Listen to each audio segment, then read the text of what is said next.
80 के दशक में सेंसेशन बनकर आई नीली आंखों वाली एक अदाकारा जो अपनी पहली ही फिल्म से बॉलीवुड में रातों रात छा गई थी। सुन सुन साहिबा सुन, प्यार की धुन। जब वो सफेद साड़ी में झरने के नीचे गाने गाती हुई नजर आईं, तो जैसे पानी में आग लगा दी और ये सीन हमेशा के लिए उनकी पहचान बन गया।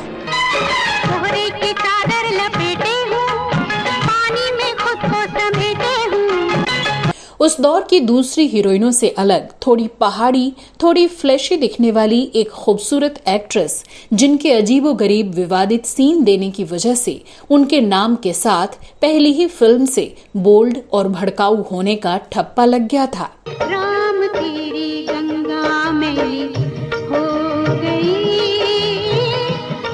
लेकिन क्या आप जानते हैं कि एक बार जब वो किसी रेस्टोरेंट में हॉट कपड़े पहने हुए दाखिल हुई थीं, तो अचानक कई लोगों के हाथों से कांटे चम्मच गिर पड़े थे और ये खबर उस दौर के अखबारों की सुर्खियां बन गई थी।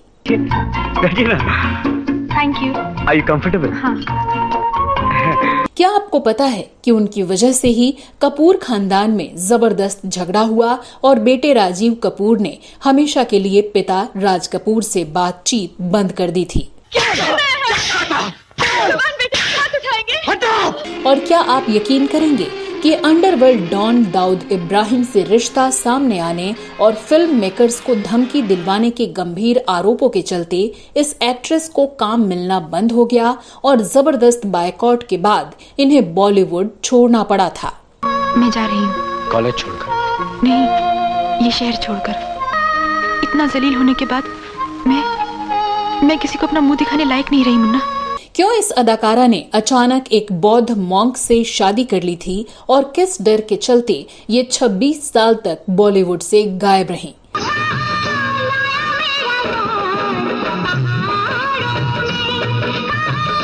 क्यों इनका नाम फिल्मों से ज्यादा विवादों से जुड़ा? बताएंगे और भी बहुत कुछ। आप बने रहिए हमारे साथ।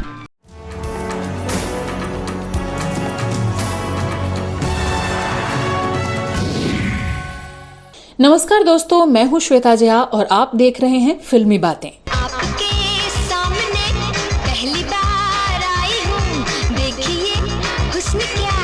दोस्तों, आज हम बात कर रहे हैं फिल्म राम तेरी गंगा मैली से रातों रात स्टार बनी एक्ट्रेस मंदाकिनी की। मुझे कंपटीशन जीतना ही है। मैं चीप पब्स में नाचते नाचते थक गई हूँ, जहाँ कोई मेरा डांस नहीं देखता। हर आंख मेरे कपड़ों के अंदर झांकने की कोशिश करती है। It's disgusting.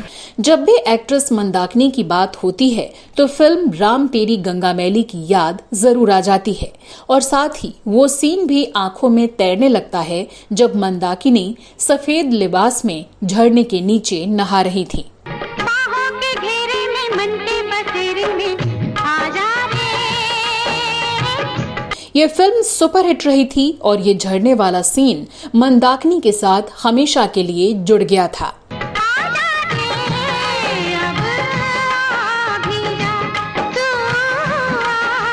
राज कपूर ने मंदाकिनी को राम तेरी गंगा मैली से लॉन्च किया था। फिल्म से मंदाकिनी रातों रात स्टार बनी और उसके बाद कुछ एक फिल्में और की, लेकिन फिर मंदाकिनी फिल्म इंडस्ट्री से गायब हो गईं। दुनिया में लोग माँ के पाँव पड़ते हैं साहिब। एक गंगा ही तो है जो पहले सबके पाँव छूती है। तो मंदाकिनी के स्टार बनने से लेकर गुमनाम होने तक की क्या है पूरी कहानी, चलिए विस्तार से जानते हैं।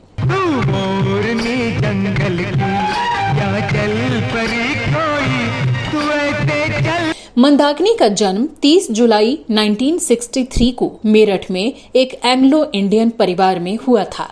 उनके पिता ब्रिटिश थे जबकि मां कश्मीरी मुस्लिम थी। माता पिता ने मंदाकिनी का नाम यास्मिन जोसेफ रखा था, लेकिन फिल्मों में आने के बाद इनका नाम बदल दिया गया। मंदाकिनी का दूर दूर तक फिल्मों से कोई नाता नहीं था। हालांकि मन में एक्ट्रेस बनने का ख्वाब जरूर पल रहा था।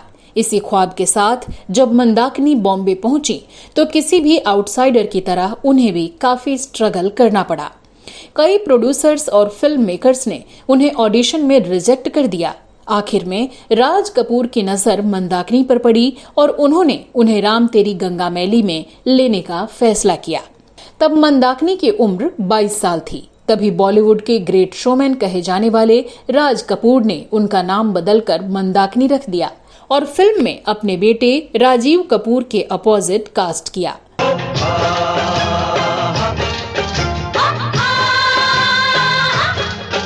राजीव कपूर की भी ये डेब्यू फिल्म थी। दरअसल एक पहाड़ी सी दिखने वाली लड़की की तलाश ने राज कपूर को मंदाकिनी तक पहुंचाया था। अपना सब कुछ मैं तुम्हें सौंप चुकी हूँ साहिबा। तुम्हारी गंगा चीथड़ों में जी लेगी।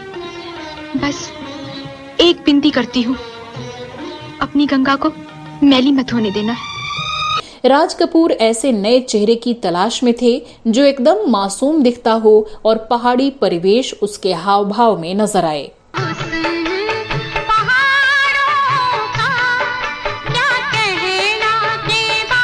मंदाकिनी को फिल्म राम तेरी गंगा मैली मिल गई और फिल्म रिलीज होते ही ब्लॉकबस्टर साबित हुई।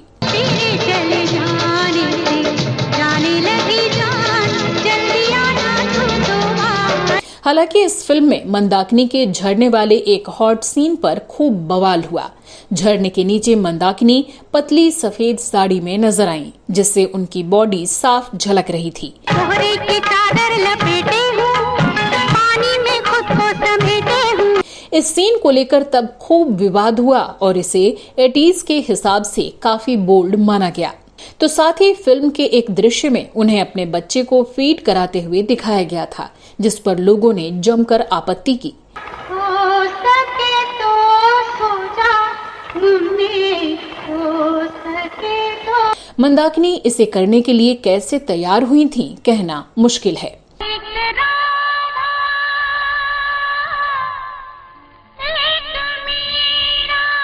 बताते हैं कि उस दौर में आम शरीफ लोग इस फिल्म को देखने नहीं जाते थे और फैमिली के साथ जाने का तो सवाल ही नहीं था। दोस्तों के साथ भी चोरी छुपे ही थिएटर में जाते थे कि किसी को पता न चले कि ऐसी फिल्म देखने गए थे। पर फिर भी फिल्म सुपरहिट रही। खूब सारे विवादित सीन और मासूम सी दिखने वाली एक पहाड़ी सीधी सादी लड़की जो इन्हें बेझिझक परोस रही थी, इसने फिल्म को खूब शोहरत दिलाई।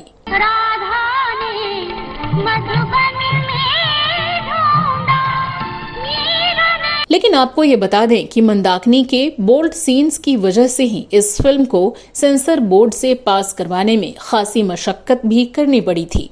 तो साथ ही मंदाकिनी की वजह से ही कपूर खानदान में भारी कलह भी शुरू हो गई थी। दरअसल राज कपूर की इस आखिरी फिल्म से उन्होंने अपने सबसे छोटे बेटे राजीव कपूर को लॉन्च किया था। राजीव ने इस फिल्म में हीरो का रोल तो अदा किया था, लेकिन इसकी कहानी ऐसी थी जिसमें हीरो को अपना एक्टिंग स्किल दिखाने का ज्यादा स्कोप नहीं था। इस फिल्म के सक्सेस का सारा क्रेडिट मंदाकिनी के झड़ने वाले सीन, फिल्म के संगीत और राज कपूर के हिस्से चला गया और हीरो के लिए कुछ खास नहीं बचा। बस यहीं से शुरू हुई कपूर परिवार में कलह। लेखिका मधु जैन की किताब द कपूर्स में उन्होंने कपूर फैमिली के अंदर की बातों को उजागर करते हुए लिखा है कि राजीव कपूर फिल्म में उनका किरदार कमजोर किए जाने के लिए अपने पिता राज कपूर को जिम्मेदार मानते थे। फिल्म रिलीज के साथ ही जहां मंदाकिनी रातों रात स्टार बन गई थीं, तो राजीव कपूर को कोई खास फायदा नहीं हुआ था। मधु जैन ये भी लिखती हैं कि फिल्म की शूटिंग के दौरान जहां राजीव कपूर से एक स्पॉट बॉय की तरह सारा काम करवाया जाता था, तो वहीं मंदाकिनी को स्टार की तरह ट्रीटमेंट मिलता था। अब इसके पीछे क्या वजह थी और राज कपूर ऐसा क्यों करते थे, ये कहना तो मुश्किल है। पर कहा जाता है कि इस फिल्म के बाद राजीव कपूर पिता से इतने आहत हो गए थे कि उनसे बात तक करना बंद कर दिया था। सामने से हट जाइए पिताजी, वरना दुनिया कहेगी एक बेटे ने अपने बाप को मार डाला। दावा किया जाता है कि बाप बेटे के बीच कड़वाहट इतनी बढ़ गई कि जब साल 1988 में राज कपूर का निधन हुआ तो राजीव कपूर उनके अंतिम संस्कार तक में नहीं गए थे। खैर, राम तेरी गंगा मैली फिल्म के बाद मंदाकिनी फिल्म डांस डांस, कानून कहाँ है और प्यार करके देखो जैसी कई फिल्मों में नजर आईं, जिनमें से ज्यादातर कुछ खास कमाल नहीं दिखा पाईं। ओए क्या चीज़ है तू, ओए क्या चीज़ है तू। इस तरह दर्शकों ने धीरे धीरे उन्हें फिल्मों में सीरियस लेना बंद कर दिया और उन्हें अच्छे रोल मिलने भी बंद हो गए। भीगी चोली उड़ी बदनाम सावन में। तभी 90 के दशक में मंदाकिनी का नाम अचानक एक अंडरवर्ल्ड डॉन के साथ जुड़ने लगा, जिसकी वजह थी एक तस्वीर। और ये वही तस्वीर थी जिसने मंदाकिनी की जिंदगी पूरी तरह से बदल कर रख दी। ये दुबई के एक क्रिकेट स्टेडियम की तस्वीरें थीं जो सामने आते ही वायरल हो गई थी। इसके बाद बॉलीवुड के गलियारों में दोनों के रिश्तों को लेकर चर्चा ने खूब तूल पकड़ा और मंदाकिनी को सब अजीब निगाहों से देखने लगे।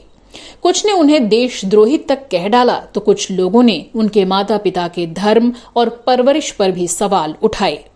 खबर सामने आई कि दाऊद द्वारा फिल्मी सितारों को दी गई एक पार्टी में इन दोनों की पहली मुलाकात हुई थी और दाऊद मंदाकिनी की खूबसूरती पर मरमिटा था। फिर दोनों के रिश्ते बने और मंदाकिनी अक्सर अपने किसी शूट की बात बताकर दुबई जाने लगी और वो वहां दाऊद के ही विला पर रुका करती थी। इसको लेकर फिल्मी एक्सपर्ट्स कहते हैं कि मंदाकिनी ने उस डॉन से रिश्ता तो बनाया होगा अपने करियर को ऊंचाइयों पर ले जाने के मकसद से, लेकिन हुआ इसके ठीक उल्टा और देखते ही देखते और भी कई तरह के खुलासे होने शुरू हो गए, जिससे सभी फिल्म मेकर्स ने मंदाकिनी से दूरी बनानी शुरू कर दी। दरअसल खबर ये सामने आई कि दाऊद इब्राहिम उस समय मंदाकिनी को फिल्में दिलवाने के लिए फिल्म मेकर्स को धमकाता था, उनकी फिल्मों में अपना काला धन लगाता था और इसी तरह मंदाकिनी को कई फिल्में हासिल हुई थीं। इसी दौरान एक खबर ये भी सामने आई कि एक फिल्म मेकर जावेद सिद्दीकी की दाऊद ने इसलिए हत्या करवा दी थी क्योंकि उन्होंने मंदाकिनी को अपनी फिल्म में लेने से मना कर दिया था।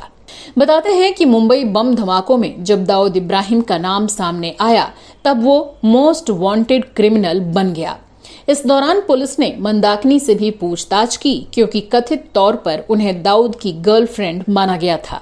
फिर तो मंदाकिनी बुरी तरह से मुसीबतों और आलोचनाओं में घिर गईं और ज्यादातर फिल्म मेकर्स मंदाकिनी को साइन करने से कतराने लगे। मंदाकिनी इससे धीरे धीरे सदमे में जाने लगीं और आखिरकार उन्होंने डॉन से भी रिश्ता तोड़ लिया और फिल्मों को भी अलविदा कह दिया। एक्सपर्ट्स कहते हैं कि ये एक तरह से उनके अपने लालच की सजा मिली थी। शायद आसानी से फिल्में पाने की चाहत ने ही उनसे उनका स्टारडम भी छीन लिया था। अब मंदाकिनी और दाऊद इब्राहिम के बीच क्या रिश्ते थे ये तो पता नहीं, पर एक डॉन के साथ नाम जोड़ने से उन्हें करियर में भारी कीमत चुकानी पड़ी थी। इस बारे में मंदाकिनी ने 2010 में मिड डे को दिए इंटरव्यू में बताया था कि दाऊद के साथ वाली बात अफवाह थी जो अब अतीत है और वो उसके बारे में कभी कोई बात करना नहीं चाहेंगी क्योंकि वो इसके कारण पहले ही काफी कुछ झेल चुकी हैं। तो अपने 11 साल के करियर में मंदाकिनी ने 44 फिल्मों में काम किया, जिनमें बाद के ज्यादातर फिल्मों में उनके रोल्स बिल्कुल स्तरहीन थे। अगर मुझे मालूम होता कि इस कॉलेज में तुम जैसी बेहुदा, बदतमीज और पागल लड़कियां पढ़ती हैं, तो मैं यहाँ कभी पढ़ने ना आती। हाँ? उनकी आखिरी फिल्म 1996 में आई जोरदार थी, जिसके बाद उन्होंने बॉलीवुड छोड़ दिया था। मंदाकिनी की पर्सनल लाइफ की बात करें तो उन्होंने 1990 में एक बौद्ध भिक्षु से शादी की थी। उनका नाम था डॉक्टर काग्यूर टी रिंगपोचे ठाकुर, जिनसे उन्हें 2 बच्चे हुए, बेटा रब्बिल ठाकुर और बेटी राबजा इनाया। यहाँ एक इंटरेस्टिंग फैक्ट जानकर आपको हैरानी होगी कि मंदाकिनी के पति डॉक्टर ठाकुर अपने बचपन में 1970 और 80 के दशक में मर्फी रेडियो के विज्ञापन में आने वाले एक मशहूर चाइल्ड आर्टिस्ट रहे थे। शादी के बाद मंदाकिनी ने बुद्धिज्म अपना लिया और अपने पति के साथ तिब्बती योगा क्लासेस चलाना शुरू कर दिया। मंदाकिनी अब अपने परिवार के साथ मुंबई के अंधेरी में रहती हैं और तिब्बती योग सेंटर और एक औषधि केंद्र चलाती हैं। पति पत्नी दोनों दलाई लामा के फॉलोअर हैं और सामान्य जिंदगी बिताते हैं। बताते चले कि अभी हाल ही में उनके बेटे रब्बिल ठाकुर ने एक्टिंग में डेब्यू किया है, जो कि एक गाने का एल्बम है और इसमें मंदाकिनी की मां की भूमिका है। तो कुछ इस तरह नीली आंखों वाली एक खूबसूरत अदाकारा के फिल्मी करियर का बहुत कम समय में ही अंत हो गया, जिसके लिए उनके द्वारा की गई कुछ बड़ी गलतियां जिम्मेदार रहीं।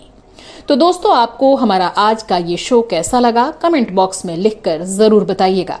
अगर आपको भी इससे जुड़ा कोई किस्सा पता हो तो बताना मत भूलिएगा। चलते चलते आपको एक और जानकारी दे दूं कि अगर आप घूमने फिरने के शौकीन हैं तो मेरे दूसरे channel Shweta Jaya travel vlog की सैर भी कर सकते हैं। वहां आपको अलग अलग जगहों, मोन्यूमेंट्स और रिलीजियस प्लेसेस के बारे में पूरी जानकारी मिलेगी।